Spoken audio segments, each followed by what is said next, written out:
Hello, everyone. Welcome back here to the West Virginia Cybersecurity Expo in joint operation with West Virginia Game Developers Expo. I am Patrick Smith, and today we have an interview here with Caleb Hill, a person that actually works at Cisco. How are you, Caleb? I'm doing good, and you? Fantastic, fantastic. Well, Scott Nicholas and myself are on here because we've both dabbled, but Scott is definitely the expert when it comes to Cisco. So we want to talk to you today about your trajectory into IT, and then about the type of things you do at Cisco, and then advice you would have for people. So I guess really my first question generally is, what made you first get into technology? So really the technology thing started in high school. Um, I was kind of at a point where I was going to be graduating in a couple years, and I didn't know what I was going to be doing. I didn't have an interest for like a career path or anything. The counselor kind of suggested I go over to the trade school half a day and go take the NetAcad classes for like the computer networking. I knew I kind of liked computers at the time, but I wasn't sure about how to learn about computers or what I needed to do to get into that field or if I'd even like it or not.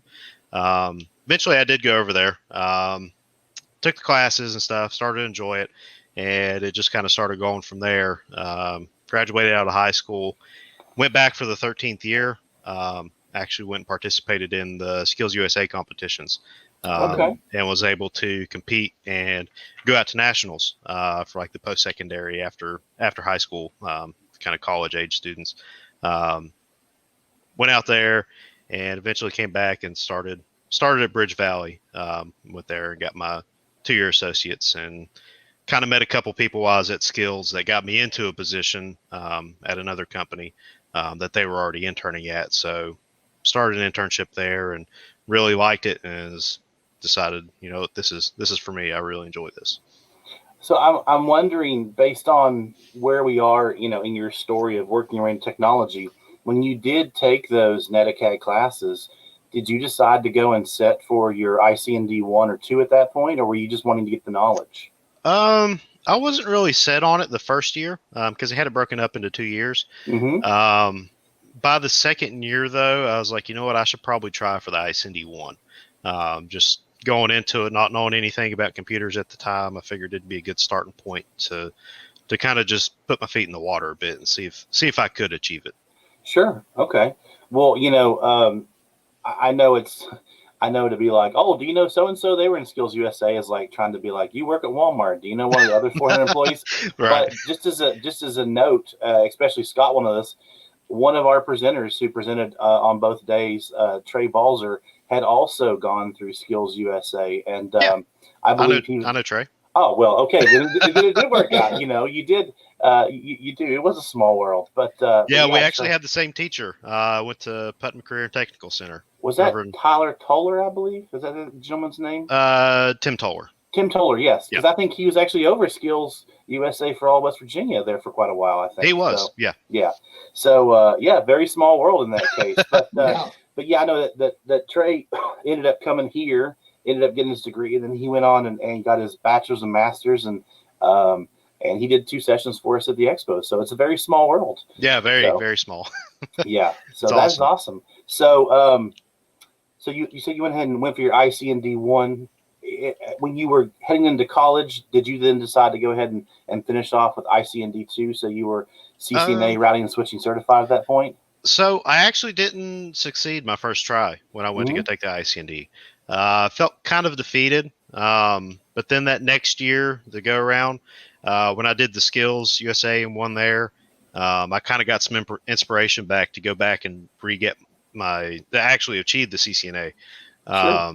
So once I started at Bridge Valley, I was like, okay, I need to go do this now. Then I got really into it, took the ICD one, passed. I was like, great, ICD two time passed. And then actually the second year of my associate's degree, I went and started on my CCNP, got my CCNP switch. And then that was about the time I started my job and kind of got thrown in the fire, so to speak, on you got a lot to learn real quick. So I Sure. kind of fallen off since then as far as getting that certification. But Right. it was just I had a lot to learn and not a lot of time to learn it to start supporting stuff. Sure. Well, so based on that first job to where you are now, are there any, meaningful things that happened in your trajectory, building your way up from maybe like a help desk position there in an internship type style to where you are now? Any meaningful stories you'd like to reflect on? Uh, so I thought about this, and really, the most meaningful thing was having somebody that would trust you and put you in a position to maybe fix something on, say, a live network that it's down, we need it fixed now. Mm-hmm. Um, just being thrown in the fire. Hey, you've been doing this a while now.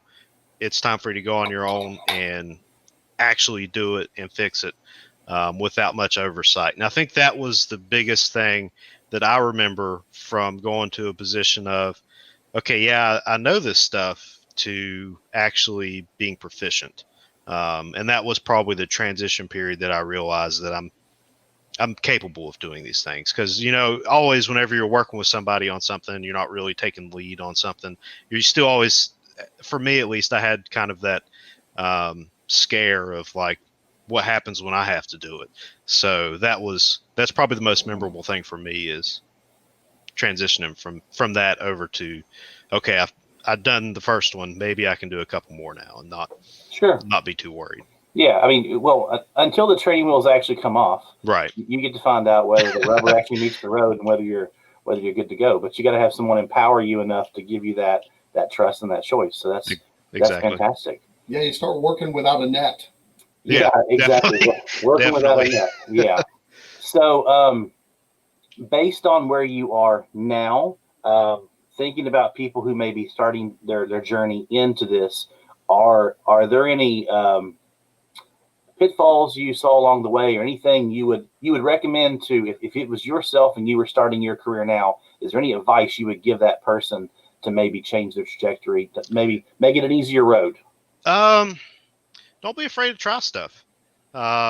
Say if you're looking at a job application, or you're looking at topics on a certification you want to get, um, reading the books and studying is good, but don't be afraid to lab it up. Um, it's just part of the process, going in, actually doing the stuff and learning it, breaking it, figuring out what you didn't do right, so that way the next time you put it together, it's going to go a little bit better for you, and you're going to have a better understanding of what needs to happen and why some things work the way they do. Okay, excellent advice. Excellent advice. Have you had any experience through your time here, been able to hire anybody or mentor anybody that you might have advice for them to know what a company would be looking for, or maybe once you were inside, they're like, the reason we brought you in is because of X, Y, and Z. So if people are looking for positions, what would you recommend them do?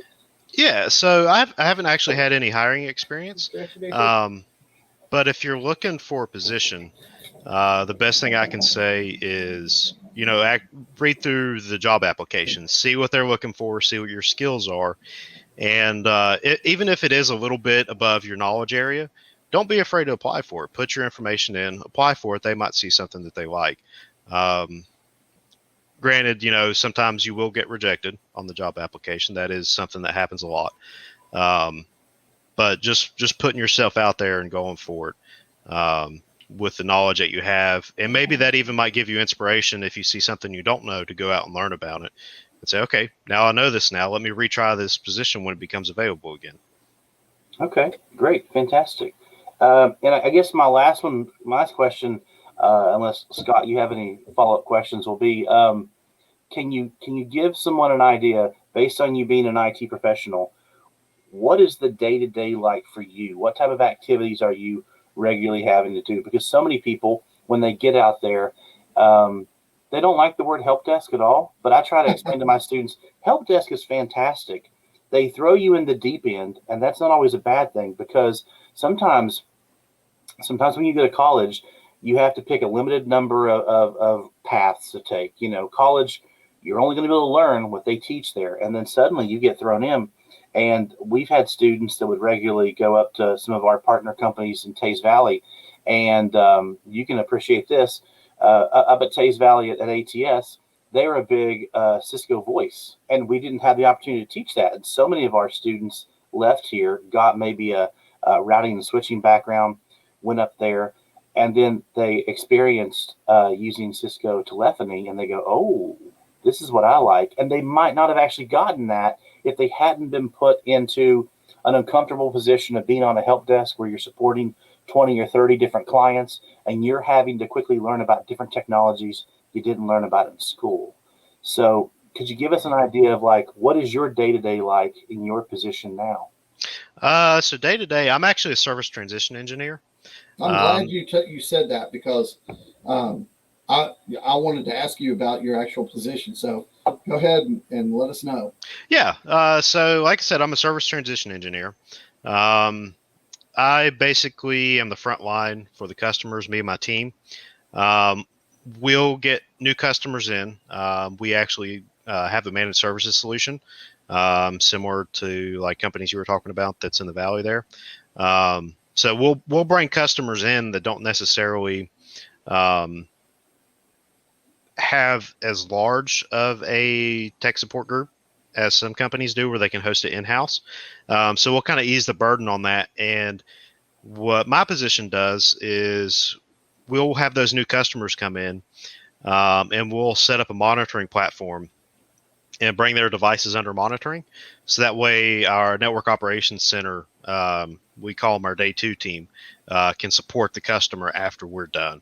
That's with any tickets, any alerts, notifications that come through, like device goes down, stuff like that, to be able to get people on site or get somebody logged in that device as soon as possible when we have an issue on a customer network. So really my day to day is working with customers, getting VPN tunnels set up, negotiating IP settings and stuff, getting, that's our phrases, discussing how our platform works, how the network connectivity needs to happen in their network, and being able to support the customer through that process to get everything set up going before we do eventually hand off to our NOCs. Okay. So when you're talking about the transition side of things, are you talking about people coming in that may be on a different platform and you're transitioning them to Cisco? So really, we just mean transitioning, period. Okay. We're transitioning them from a state of not being supported by Cisco to eventually being supported by Cisco. and that covers everything. We support collab, security, voice, route switch, wireless. We'll bring any device type you have, bring it to us, and we'll help support it. I'd have to think in that position. It kind of reminds me of some of the classes Scott I took to Scott previously, and that I now teach, where if they don't have their own internal IT, you are the knowledge expert, you are the technical person, but you're gonna have to find a way to explain the business needs to them that they have, and make sure those are correct in a non-technical way that they can understand as to why you all need this platform and this platform and this platform. So it's probably going to take some customer service and the ability for you to relate complex things and break them down into easy to understand terms and technologies for those end users, correct? So my position really doesn't work with end users much. Oh, okay. Luckily, we have a whole sales department and the team that works with the customers to figure out what they need in the business, to figure out what type of monitoring, what type of support, and they'll prepackage all that stuff, and then they'll hand it off to us, and we'll kind of work with all the other independent teams to accomplish that goal of what we sold to the customer. I see. So my team's kind of set off on the side as far as we get handed this customer. Then there's 3 or 4 other teams working together to accomplish the goal, to give the customer the value that they purchased. I got you. Yeah, the salesmen go ahead and figure out what they need, and then you're the person that's spinning up those discs metaphorically. You're building that infrastructure, getting it ready to hand it off to day two, but you all have to build the platform and build the infrastructure that's needed based on what was sold, and then day two does day-to-day monitoring and operation. Yeah, to an extent. We have a build team that handles the actual build out of the VMs, getting all the software installed, getting the platform up, making sure high availability is configured, disaster recovery systems are set up, We actually work getting the information from the customer to give to our build team, and then the build team configures that stuff for us. Okay. And then they ship it on site, and we work with the customer to get it installed. And then we have our build team that goes back in, make sure they can log into everything, make sure all the servers are up and running. And then we go back in with the customer and start setting up the monitoring services. So I'm curious. Go ahead, Scott. I'm sorry. I know that when I used to work as a systems engineer at the company that I was at, we had sales folks too, but very often they would interface with the customer and try to come up with a needs analysis, and then they would come back to me, and we would collaborate back and forth to try to come up with a solution. Do you all ever have to work with the sales folks like that, or are they knowledgeable enough on their own to be able to come up with the requirements? We've got pretty good salespeople. They've got engineers supporting them, like sales engineers essentially. Yeah, gotcha. So we've got the sales, then we've got the sales engineers. It's pretty standard as far as that goes. So they have them as a resource to fall back to. Right. Like I was talking to you before we started the meeting. One thing I really like about Cisco is we have a lot of support. Yeah. Whether it come down to one detail about something, we most likely have a team that'll support that and that we can go to if we need help. That's right. 9 times out of 10, they're all about willing to help you. So. Okay. I'm curious, based on your training, looking back, so many students might often say to us, like, why do I have to take this course? So based on your current job position and where you've gotten to, looking back at the skills that you've acquired either through NetAcad at high school or Skills USA or at Bridge Valley, can you hone in on some of the key things you think you're having to use day to day, day in and day out to support based on what you've learned? Just to, I guess almost to kind of like make my question rhetorical and say, like, were all the classes important? Looking back now, I would say a lot of the classes were important. Just from my position specifically, where I'm working with things from Windows servers, wireless LAN controllers, router switches, servers, ESXi, VMware, Cisco chassis servers. It's really a broad position as far as things you need to know. But then again, a lot of the times, if I am stuck on something, I can go to the Cisco white pages, look something up, look up a config doc, and be able to read through that. That's a skill on its own, though, Yeah. Finding what you don't know Googleese. Right. Yeah, and that was something I had to pick up pretty quick when I started my first position a few years back. Was being able to read the docs and go through and find what I need to accomplish, what needs to happen for the customer. So what did you do in that position? So I was a network engineer. I supported day-to-day and project work. So if an incident came in that network was down, or say they were having an issue with VPN on an ASA, or site-to-site tunnel was performing poorly, I would go in and perform the troubleshooting steps needed to go and be able to fix that device and bring the network back online, or make sure that so-and-so can get to their website they need to do to perform their work. So you got a lot of good experience there, really, that helped you for the position you're in now. Oh, by far, yes. Yeah. That was definitely the biggest help. And that was a position I was telling you about, where it went from more of a kind of setting the networks and stuff up to being thrown in the fire to troubleshoot and actually fix things. So. Oh yeah. Yeah, everything goes nice and easy when you look at those white papers. But then suddenly when you put it out in the real world, there's some weird gray area between step 1 and step 5 in those white papers that they don't always talk about. Yeah, that's for sure. So learning how to debug, turning debug commands on, reading those, being able to cipher out what's not important and what you need to be looking for is definitely a skill on its own. Yeah, I used to work with a guy, and we were at an installation, and I was working on a Unix server at the time, and it panicked. It pops up on the screen, panic. And he looked at me and he said, "Don't you hate it when you get that feeling in your stomach right about here?" Yeah, I've had those a couple times, accidentally shutting a port down that shouldn't have been shut down. I mean, what was happening there was they actually had bad RAM in the server, and it just so happened that I was monitoring it then, because they called us and they said they were having trouble, and I was watching it, and it went ahead and panicked right then, because of the RAM. He was a hardware guy though, so he wasn't even worried, but he says, "Don't you hate it when you get that feeling?" I said, "Oh yeah, I sure do." Yeah, Wow. it's definitely not a good feeling. I can No. attest to that. Well, Caleb, any ending advice you might give to somebody out there who's thinking about going into the networking or the cybersecurity arena? What you'd impart to them as they start their journey? Just go for it. I mean, if you do like IT and you enjoy learning about it so far, just go for it. Give it your all. It's going to get rough at times, especially those nights you're studying something and it's just not making sense.